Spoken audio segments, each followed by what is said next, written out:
जय हिंद। आज हम लोग देखेंगे यूपी डीएलएड मैथ का अध्याय 5। इससे पहले हम लोग 4 अध्याय तक देख चुके हैं। आज हम लोग इस चैप्टर में पढ़ना है अपवर्तक यानी विभाजक, अपवर्त जिसका दूसरा नाम है गुणज, समापवर्तक और समापवर्त। देखिए, जो अपवर्तक है और अपवर्त ये दोनों एक दूसरे के एक तरह से अपोजिट ही हैं। वैसे ही समापवर्तक और समापवर्त एक दूसरे के अपोजिट होते हैं। तो चलिए देखते हैं कि अब अपवर्तक यानी विभाजक किसे कहते हैं। तो देखिए, जैसे मैंने भाग में आप लोग को बताया था कि जिससे भाग देते हैं इसे मान लीजिए, तो जिससे भाग देते हैं इसे बोलते हैं भाजक, जिसमें भाग देते हैं उसे बोलते हैं भाज्य, और इससे बोलते हैं भागफल, और जो लास्ट में शेष बचता है उसे बोलते हैं शेषफल। इतनी बातें तो पता ही होगी। लेकिन जैसे मान लीजिए कि हमने 8 में 5 से गुणा किया और आ गया 40, तो इसे और इसे और इसे भी तो कुछ बोलते होंगे ना जी। जैसे भाग में बोलते हैं और इसे भी कुछ बोलते होंगे। तो देखिए, इसे बोलते हैं गोले, इसे बोलते हैं गुणक, और उससे बोलते हैं गुणनफल। ओके, इससे 8 को बोलेंगे गुण, 5 को गुणक और 40 को क्या बोलेंगे गुणनफल। हालांकि ये सब जानने की चीज़ें हैं, ये सब ज़्यादा वो नहीं करना है। ठीक, तो अब हम लोग देखेंगे कि अपवर्तक या विभाजक किसे कहते हैं। देखिए, जैसे मान लीजिए किसी के पास 12 रोज है। किसी के पास, क्यों? लड़का के पास है, क्योंकि वही सब देते हैं। अरे कई लड़कों नहीं, एक लड़का के पास है। देखिए, मैंने इससे बोला कि ये एक एक रोज देना है, तो कितने लोग को दे सकता है? लोग को क्यों, गर्ल को। कितने गर्ल्स को दे सकता है? 12 को दे सकता है। लेकिन बोल दूं कि 2-2 देना रहेगा तो कितने को दे देगा? 6 को। 3-3 ऐसे ही देना रहेगा तो कितने को दे देगा? 4 को। 4-4 देना रहेगा तो 3 को दे देगा। अगर 5-5 बोल दूं तो 5-5 बोल दूंगा तो देखिए, तो 2 लोग को दे देगा। लेकिन उसमें भी 2 रोज बच जाएगा। तो मैंने कंडीशन रखा है कि नहीं भाई, बराबर बराबर रोज बांटना है और कोई शेष नहीं रहना है। देखिए, 5 को ना देकर 6 को, तो 6 को देगा तो कितना हो जाएगा? 12, 2 लोग को देगा। ऐसे ही अगर 12 दे देगा किसी को तो एक ही लोग को दे पाएगा। ओके, ये इसलिए क्योंकि लड़का एक पे नहीं रहता है। देखो भाई, बहुत सारे लोगों को लोग उनके पास रहते हैं। ठीक, इसीलिए लिया है 12 रोज। तो देखिए, 12, 6, 4, 3, यहाँ पर 2, 1। तो देखिए क्या है, ये जो है 1, 2, इसे अब मिटा देता हूँ। 1, 2, 3, 4, 6, 12।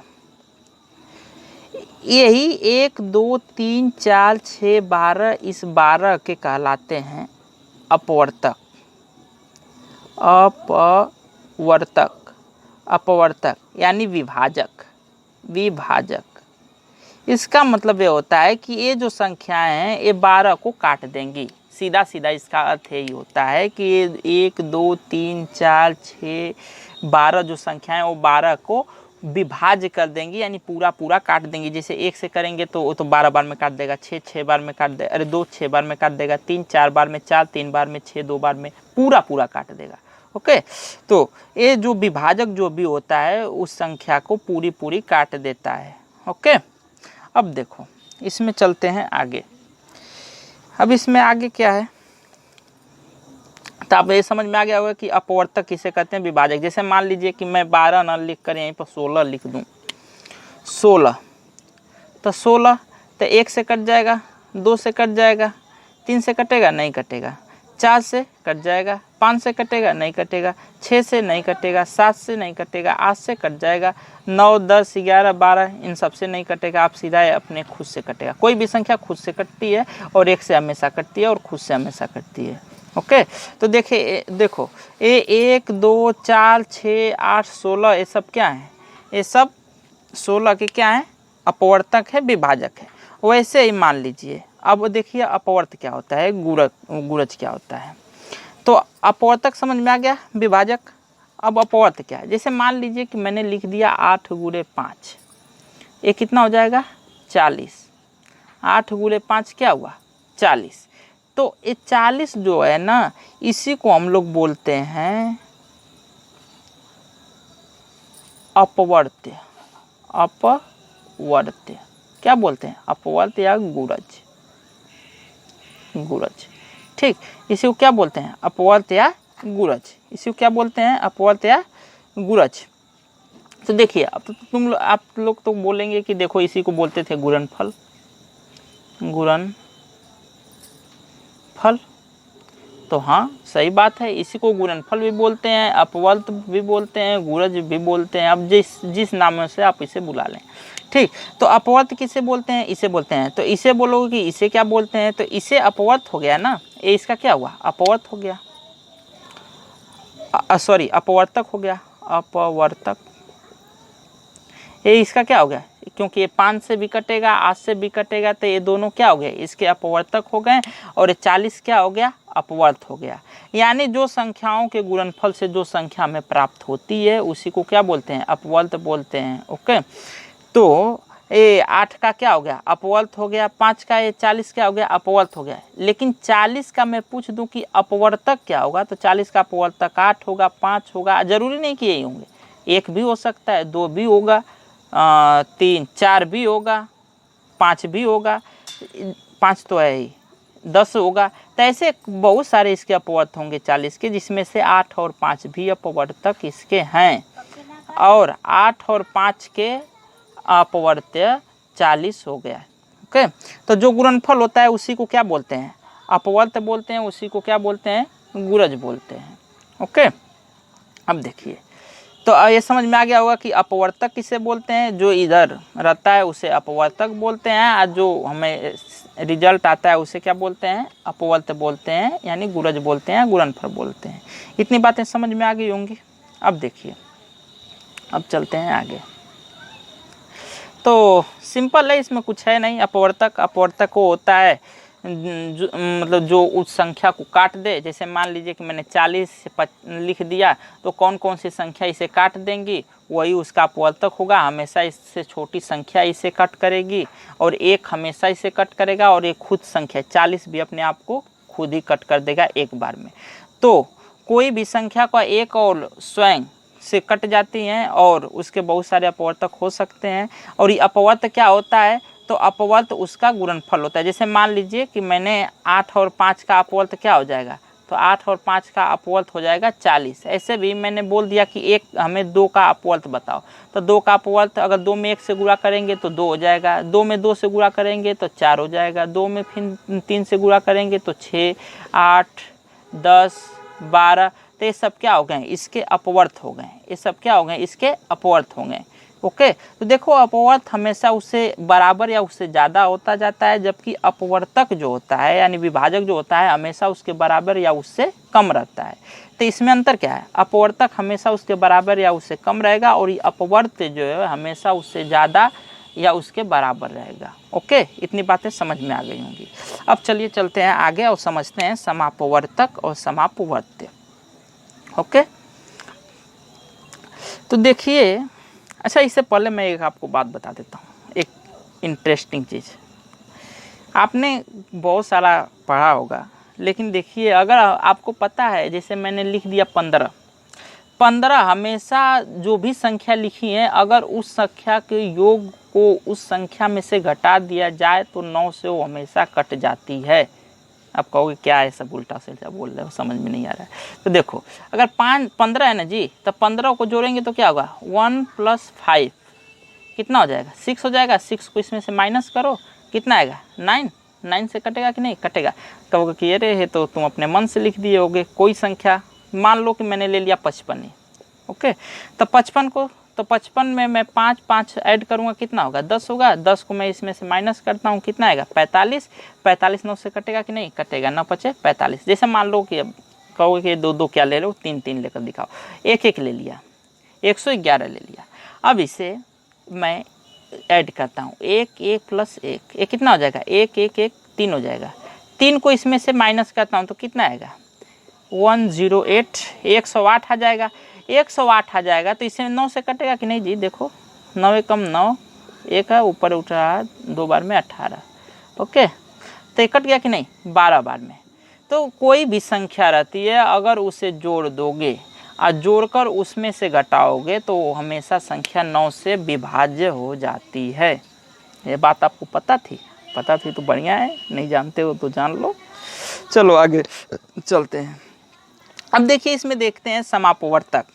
समापवर्तक कैसे कहते हैं, ऐसा सॉरी हाँ, समापवर्तक और समापवर्तक। देखिए जैसे मैंने कोई संख्या लिख दिया 48 ही, 48 संख्या लिख दिया और इसके मैं अपवर्तक लिख दूं। अपवर्तक क्या होगा? 1 होगा, 2 होगा, 3 होगा, 4 होगा, 6 होगा, 8 होगा, 12, 16, 24, 48। जगह नहीं है, दिख रहा है ना, ये सॉरी ये 48 है। ओके, ऐसे यहाँ पर मैं लिख दूँ 64।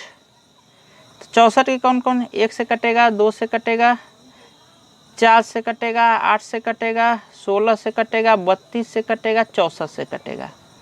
और मैं यहाँ पे लिख दूँ मान लीजिए 72। 72 किससे किससे कटेगा? 1 से, 2 से, 3 से, 4 से, 6 से, 8 से, 9 से, 12 से, 18 से, 18 के बाद फिर 24 से, 36 से, 72 से, इन सब से कट गया। 48 का मैंने अपवर्तक लिख दिया, ये अपवर्तक है, अपवर्तक ही बोलेंगे ना, अपवर्तक यानी विभाजक। ये 64 का लिख दिया मैंने, 72 लिख दिया। अब देखिए इन तीनों में कॉमन कौन है? एक कॉमन है जी, एक कॉमन है। फिर कितना कॉमन है? 2 कॉमन है।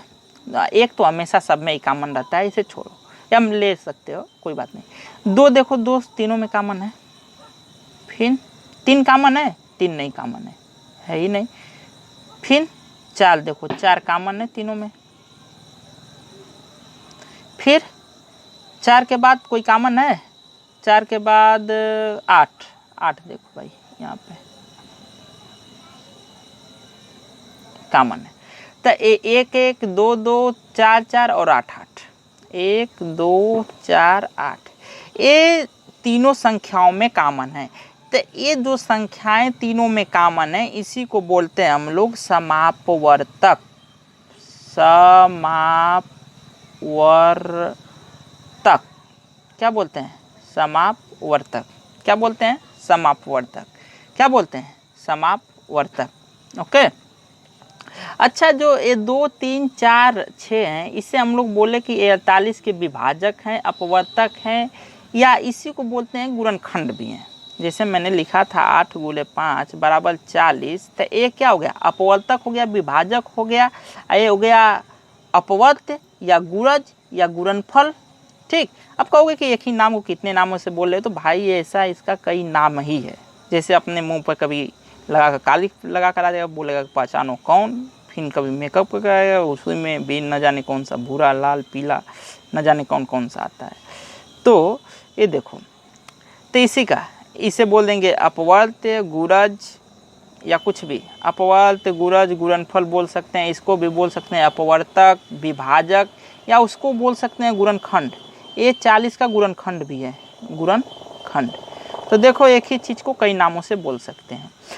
इन तीनों में जो कॉमन है उसे बोलते हैं हम लोग समापवर्तक। तो समापवर्तक समझ में आ गया, सिंपल सी बात है। अगर कोई संख्या दिया है, अगर 2 से आया है तो 2 में, अगर 3 दिया है तो 3 में, 4 दिया है तो चारों के पहले लिखेंगे गुणनखंड यानी अपवर्तक।